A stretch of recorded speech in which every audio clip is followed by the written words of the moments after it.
Hello, my name is Adonis, and welcome to my new channel, The Enlightened Perspective. If any of you guys are here from my old channel, it's called Adonis, the New Age Shaman. I do tarot reading on there too. I know I don't look like the type, but I do tarot reading. I am into like esoteric aspects and stuff like that. So you can find me over on there. I'll leave the link in the description box below.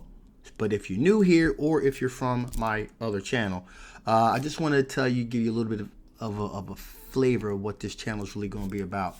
This channel is really going to touch on some really hard-hitting subjects most of the time. From my perspective here, I may piss some of you off. I may make some of you cry. I may make some of you laugh, but you're always going to think. All right, and I'm always going to speak to you from the heart. So the first subject matter I want to talk about on this new channel is going to be police brutality, and we going all the way in. All right, so police brutality. Where is my perspective on that? Well, first off, let me say this. I've had a couple of run-ins with police in my life. I lived around some pretty rough neighborhoods. I'm from Philadelphia originally. I lived between Alny and Logan, and then I moved up to North Philly, and then back to Alny and Logan again when I was growing up. Had a pretty rough childhood. There's abuse, there's drug use, there's alcoholism, there's attempted murder, there's all of that in my background with my father and all that, trying to murder me and all that, and possessions and all that. So there's a whole gambit of stuff there. So I'm coming from a very grounded perspective, but also there are aspects of an esoteric nature there too. So just to kind of give you a little bit of a background, so let's talk about police brutality. I'm going to talk to you guys about three personal experiences that I've had, what my takeaway was from that, and believe it or not, why we still need police. I don't think defunding the police is the smartest option. Okay, so first up, this was a couple of years back. I had a friend of mine. I was helping them move. I was really tired. This happened in Pensacola, New Jersey. And I was just simply parked in the parking lot. I think there was some tent around the car. It was kind of lighted tent. It was that person's car. So I was resting. I was really tired. Across the street, unfortunately, they couldn't afford to live in the best neighborhood, so there were prostitutes, there was drug dealing, there's all that across the street. So this was about, I say, 8:30 in the morning. So I'm helping this person move. So I'm sitting in the car and I'm sleeping. The next thing I know, I hear a tap on the window. I open up my eyes. There's like a flashlight in my eyes, and as I must have been in a really deep sleep, because as I was really coming to myself, I saw the barrel of a gun just pointed right in the car, with the light shining right in my face. So immediately I throw my hands up, and I kind of look around. At first, I thought I was being robbed. No, it was the police. It actually was a lot of them, and what I was able to tell was, a bunch of people yelling a bunch of things. I made sure my hands were up. I opened up the car door, and I stepped out. There must have been about 12, 15 cops outside.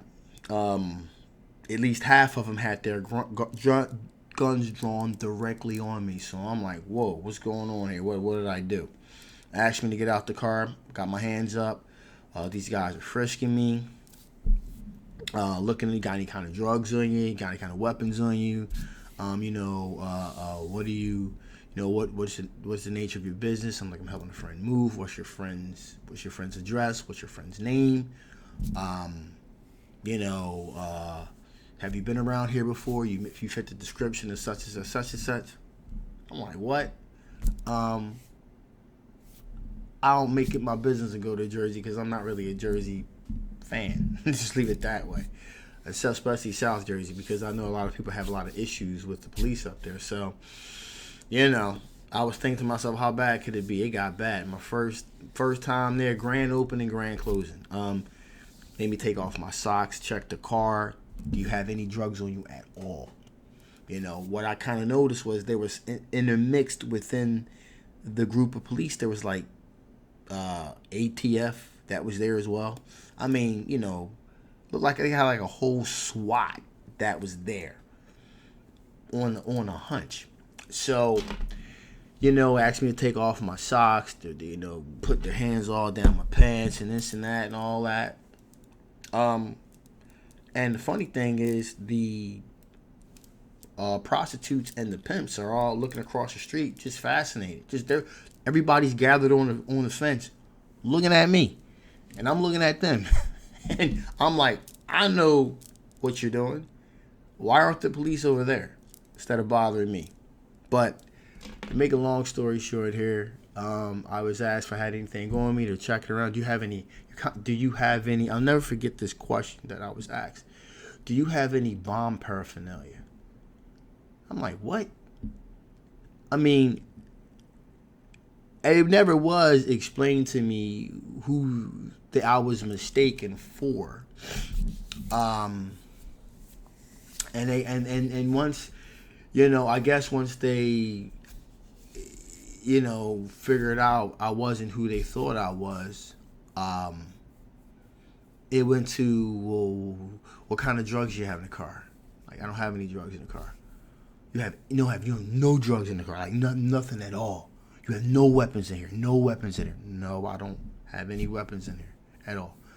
As far as I know, you know, it was my friend. My friend was pretty straight laced. So I'm like, no. You know, well, we what's this? What this looks like? This could be used as a weapon. I'm like, that's a paperweight. I think. Well, you know, what do you? You know, you have no drugs. You don't even have weed. You have no weed at all. I mean, I'm not gonna do anything about it. I mean, but you just don't have no weed at all. I said, no, I don't do drugs. The strongest thing in this car is like an Advil. And so, I mean, I guess who was the captain or whomever, lead detective, got mad, got angry, punched the car. Slammed his fist down on the car. Got really upset that he couldn't get me for anything. Had no record, clean as a whistle, the whole nine. I think it was one lower office came over. We want to really apologize about this and this and that. So that was my first encounter, but by no means was it my last encounter. The other accounting that stands out to me is I had some issues with my tax when I was growing up. I had a daughter at a very young age, and I was a landscaper. So it was either like, hey, either I, you know, pay to get the inspection to the car, or either I can go to work to get money to get paid to go to the job. So I distinctly remember this was a captain that did this to me. Like, I had got stopped. I told him the situation. I said, listen, I'm a landscaper / construction worker. I was like, I get paid on Friday. As soon as I get paid, I will get my brakes done. I said, I promise. That's why the inspection sticker for, you know, the maintenance is the way that it is. I explained it to him. Cool. All right. Wrote me out a ticket. Good.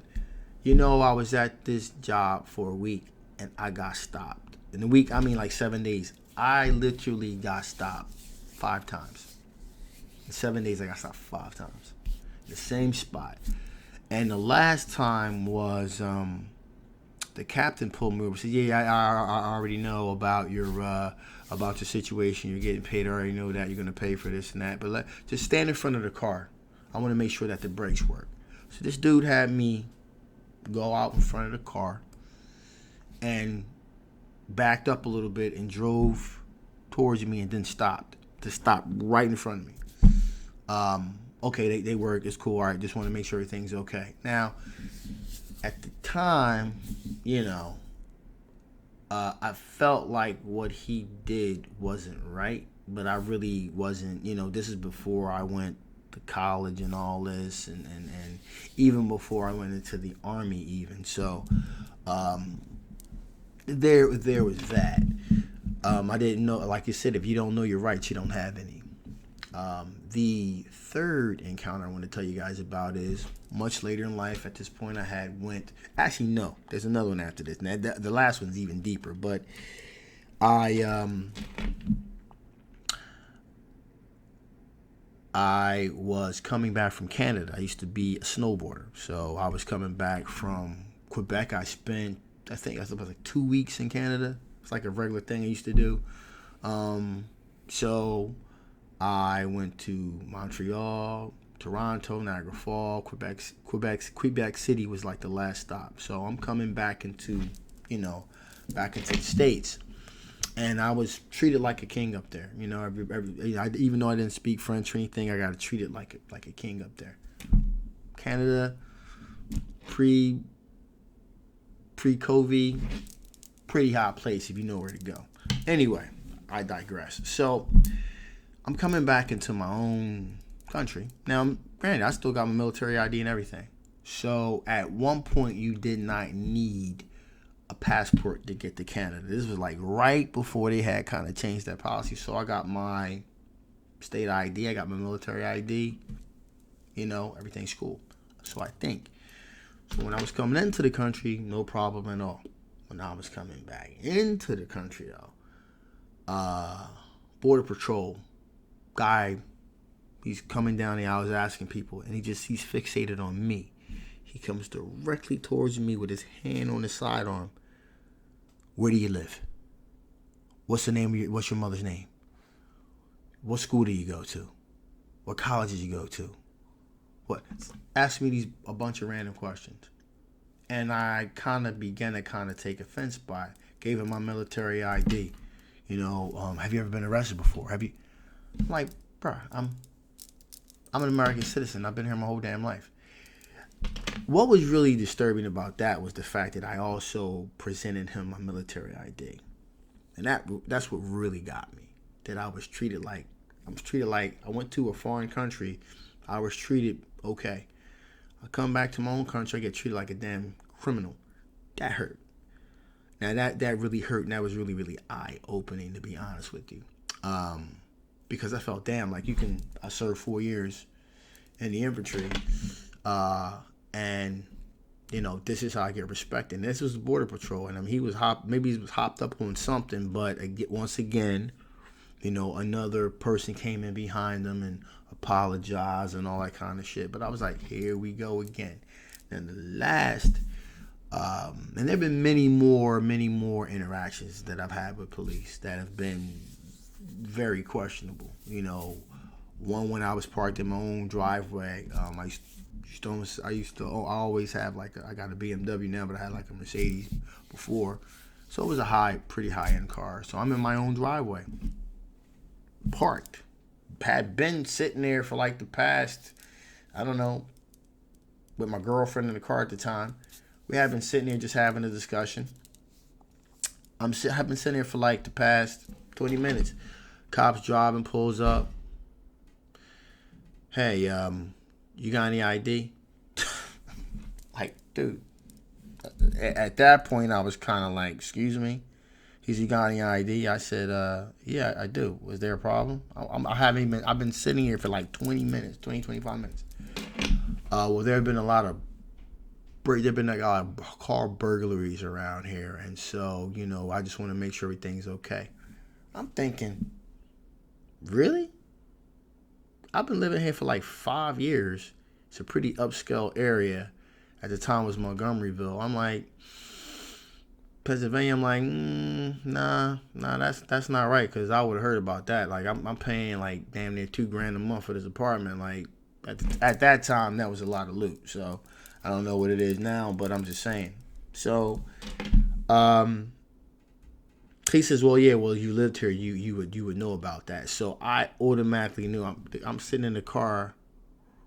I'm thinking to myself, well, what the hell? You think I'm still in the car and I'm sitting here for 20 minutes talking to somebody with the dome light on? It was very questionable. But again, I was like, oh, okay, I complied and all that. I do think that time I asked him for his card and all that kind of stuff. But the final story that I want to tell you about happened, again, I was relatively young. But this goes to the heart of what I think the problem is. So I was working at a Sunoco A+, Township Line Road, around Cotman and all that, in Philadelphia. It's kind of like in the northeast type section of Philadelphia. So I used to be a cashier / assistant manager. I think I was 19 at the time. So we used to have somebody work there. I don't know why she did, but she moonlighted as she was a police officer that moonlighted as a cashier sometimes. All right. So she used to have people that used to come in and tease her all the time. Hey, this is a robbery. This is a stick up, stuff like that. I think you guys already pretty much know where I'm going with this. But so I remember this like it was yesterday. As I said before, I'm going to give you a little bit of context here. But again, I came from a pretty bad neighborhood. I had been stabbed and a couple of my friends had been killed and stuff like that. So kind of being in dangerous situations kind of came a little bit second nature. That's just the stuff that I grew up around. So it was what it was. But and I'm saying this for a reason, because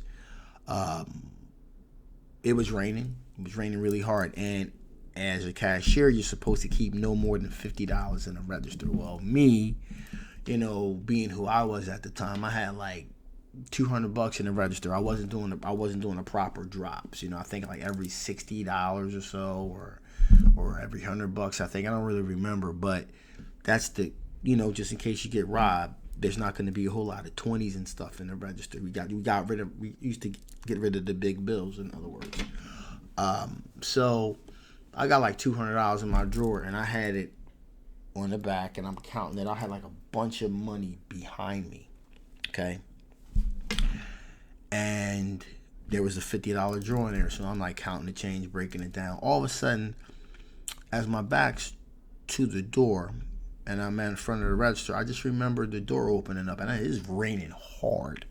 It's around Halloween too, and that's going to be prudent as well. So it's around Halloween, it's raining really hard. I remember thinking to myself, who the hell is coming into a store like right now? Why wouldn't they wait to kind of like the rain calm down a little bit to get gas? I'm like, wow, I must be really desperate. I turn around, there's a dude walking in there with a full stocking over his face and a shotgun. So he walks up to the counter. Now my first thought is, this is a joke. This has got to be a joke. It's close to Halloween, this and that. So he says, "Hey man, listen, this is a robbery, man. Give me everything that's in the register." And my reaction was like, I say, "Hey, look, you guys are gonna laugh and say, Adonis, you're crazy," but my reaction was like, dude, listen, I ain't got time I don't really have time for this right now. Like, just get on out of here, man. I just don't really feel like dealing with this right now. This is not funny. And he's like, I couldn't see. It just kind of was like, tilted his head to the side, was like, yo, seriously, give me all your money. And then I got angry. I said, listen, you heard the fuck I said, right? Like, this shit's not funny. I don't know what kind of thing you got going here. You need to get the fuck up out of here. I don't feel like dealing with this. I had a long day. I'm tired. Okay? And so all of a sudden, something clicked. I was a little thick back then. Something clicked like, yo, this dude may actually be robbing me. And so he pumped the shotgun and put it in my face like that. And I said, oh shit. Bing! Just opened up the register, gave him all the dough, gave it to him. I had a guy named Snake.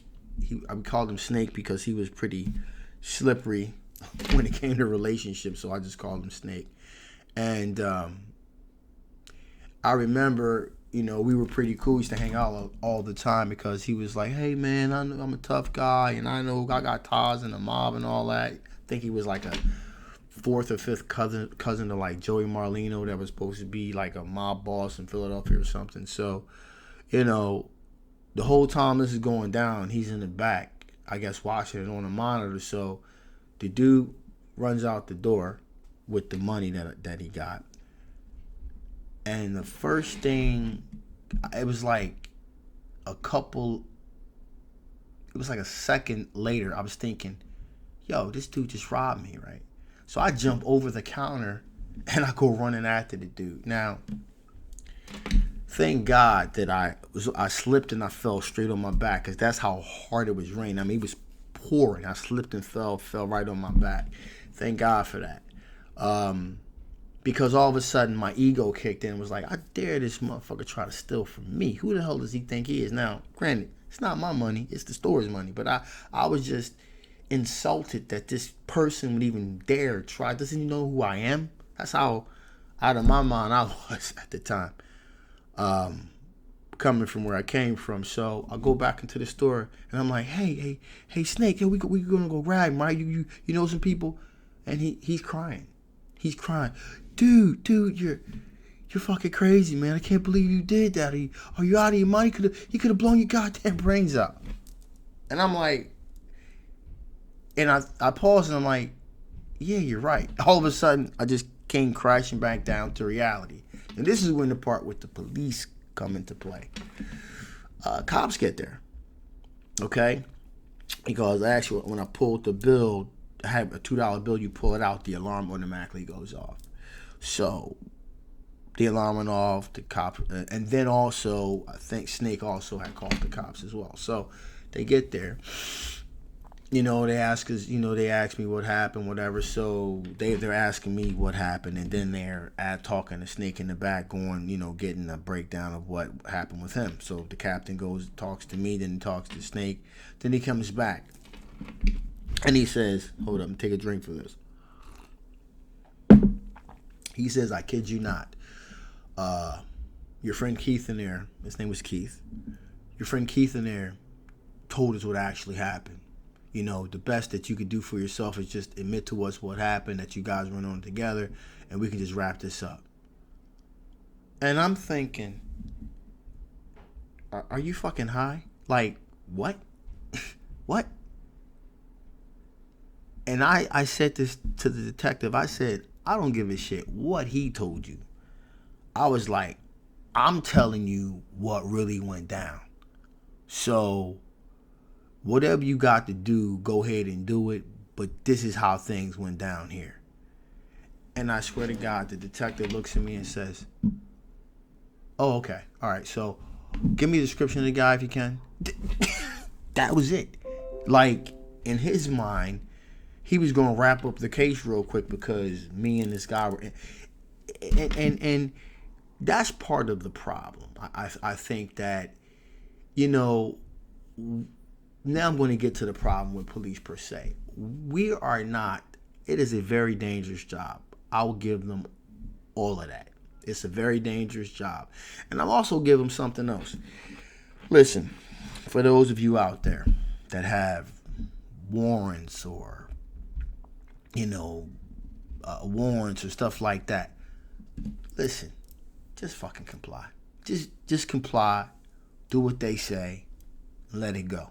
Because a lot of these situations go down like that because people have warrants for arrest and shit like that, and you try to leave and you try to run. That's the worst thing you could do, really. That's the worst thing that you could do. Get a lawyer. Fight it out in court. Even if you get pulled over. I've been pulled over tons of times in all kinds of whacked ass situations. And I've been clean 100% of the time. Cut the dome light on. This is how you do it. Turn that dome light on. If you're African American, at this point, it don't matter what your ethnicity is, even what gender you are. You get pulled over, first thing you do, hit that dome light, put your hands on that steering wheel, and you wait till they approach you. Is there a problem, officer? Let them tell you what the deal is. Hey, can I go in there and get my insurance? Da-da-da-da-da. Oh, also, as a point of entry, you turn that dome light on and you roll down all 4 of those windows and you put your hands on there so they can have they can see the whole inside of that car. Because let me tell you something. I like to consider myself a pretty handy person. I can handle myself, but I can't stop a fucking bullet. And that's just on the real. And a lot of these guys are just hyped up. A lot of these guys should not even be police, if you ask me, because they walk around with this constant state of fear all the time. If you're that afraid, you shouldn't be a cop, in my opinion. That's number one. You should not be a cop. You know, where your first thing is like, yo, still gonna be a problem. You know, a lot of times they'll just have their guns drawn. I mean, back in my old neighborhood, I mean, like, people are it's a big deal about cops pulling guns on people. I don't believe there was an encounter in my old neighborhood where I didn't have a cop pull a gun on me. I mean, to me, it was just like second nature. That's just what they did. You know, as hard as that is to believe, in the 90s and early 2000s, all kinds of crazy shit went on. And I mean, it just was what it was. This is nothing new. They've always been doing this. Now it's just this stuff is getting caught on camera. And now there actually is a push to do something about it. Black Lives Matter, you know, and a lot of these other groups. I'll talk about Black Lives Matter in another video because I really want to barrel down into that too. But at any rate, that's a lot of these guys should not be cops because they are just constantly afraid. The other thing is, let's just keep it real. Not all cops are bad. They're just not. That's not real. That's not realistic. That's not even fair. That's just like saying when they come into a particular neighborhood that everybody there is bad. You know, you got some issues here, there. So you know what? And I think, and that is the mentality that they go in there with. Remember when I said it's kind of like, you know, if they get taught to be a hammer, everybody's a nail. It doesn't matter if you're male, female, 9 or 99. They all treat you the same. That's the problem. So I want to persuade you guys not to judge them with the same broad brush as well. Okay? But with that being said, let's also be clear. A lot of these cats are knuckleheads. We are not hiring our best and our brightest to be police officers. That is a fact. Okay? Facts are facts. And the other thing that I want to harp on, listen, and I'm not trying to be all bougie. I am working on pursuing my PhD. Okay? I'm going to put that out there, full disclosure, those of you that know me. But a lot of these guys don't have any higher than a high school education. And that is absolutely done on purpose. That is absolutely done on purpose because, you know, when people go to a university, their mindset begins to change. You know, you become exposed to more things. You become more of an intellectual thinker. You know, that's just normally what happens. Now, if I were to say, I can just speak for myself. If I were to have become a police officer straight out of high school, and you know, or just a high school education, maybe went off to Afghanistan or something, and then came back and then became a cop, without any of that any kind of academics at all, or having started a business and all exposure to other aspects of culture, I would have been a horrible police officer, and that's a fact. So also, I think that what also needs to be addressed is, in certain areas, the cultural dynamic is changing. Okay, we are changing. In Upper Darby, Pennsylvania, they've done something that I think a lot more police should do, and especially in big cities. You need to diversify your police department, and here's why. Because, you know, a lot of times, especially in more browning communities, all you see is white cops. And from a PR perspective, that's problematic. It just is. You know, a lot of times you got people that speak different languages, things of that nature. Upper Darby is actively going out and recruiting, getting a diverse police force because they want their police force to mirror the ever-changing community. That's intelligent. That's smart. Okay? So that these people feel like, okay, there are trust issues that do creep up. There are cultural differences that need to be addressed. And unfortunately, historically, police don't, especially in some cities, don't have the best reputation. So I just think it just makes good common sense to do that. Now, some people may complain, oh my God, diversifying everything needs to be diversified these days.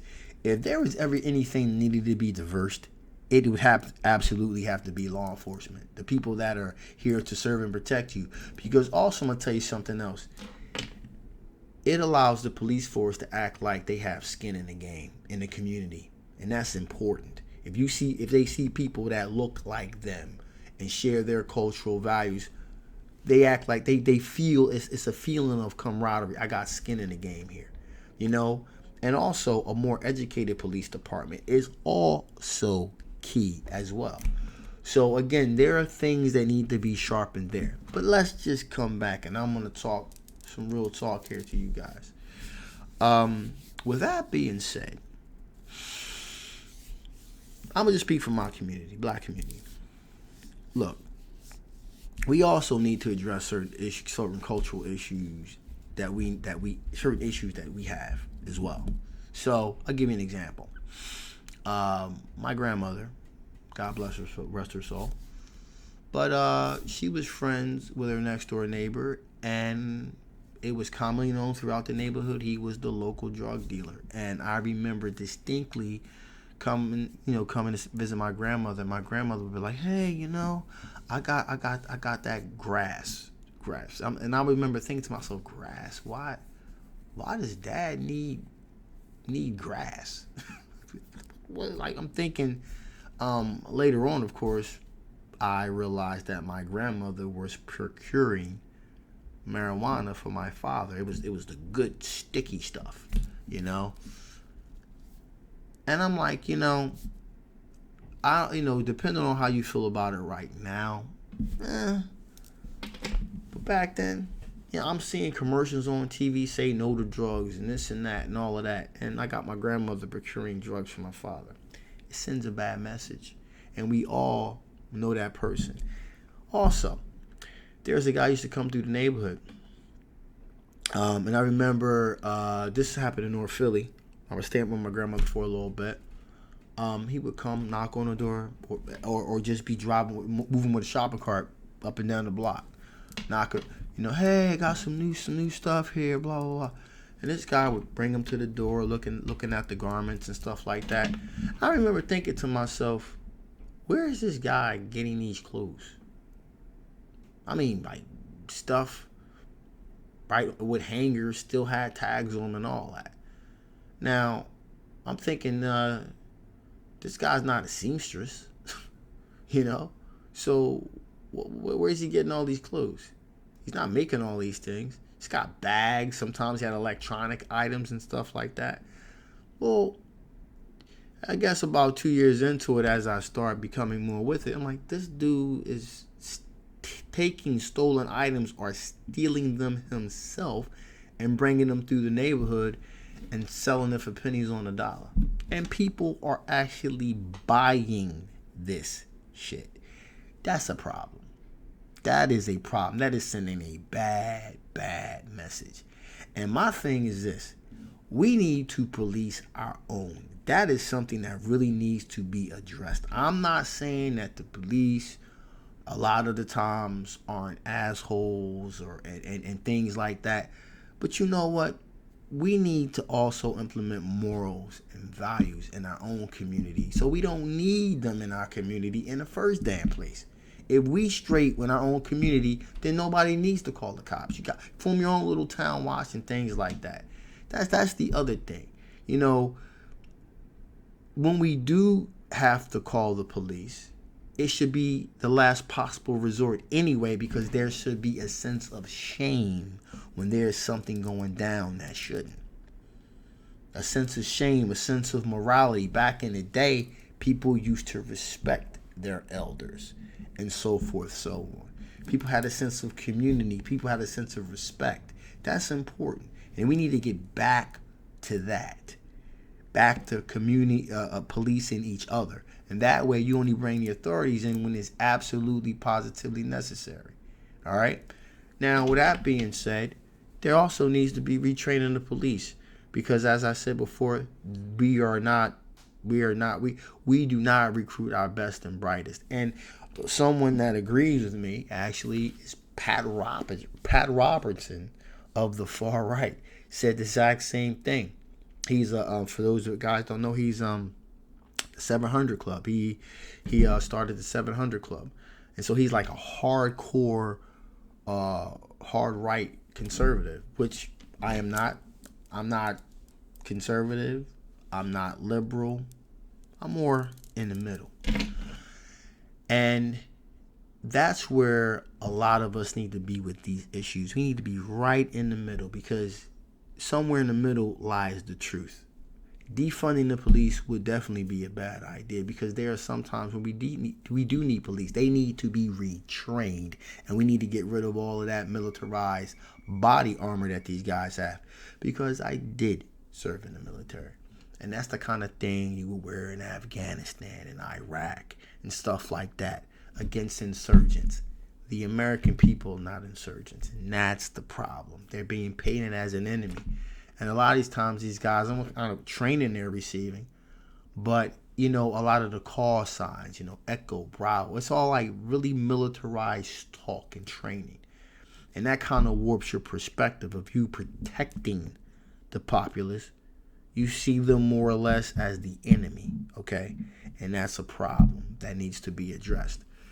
And also, I've seen what lawlessness looks like in certain areas of the Middle East. So I will say this: you don't want that either.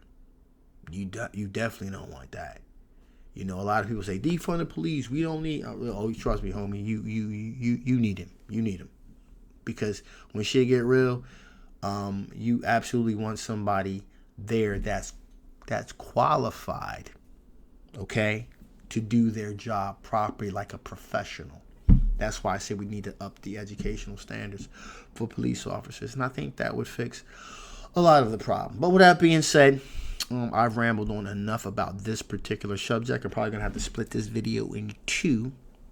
But at any rate, if you enjoyed this topic, give this a thumbs up. If you didn't like this topic, don't bother giving a thumbs down. That messes up the algorithm. So don't do that. But, leave me your comments below.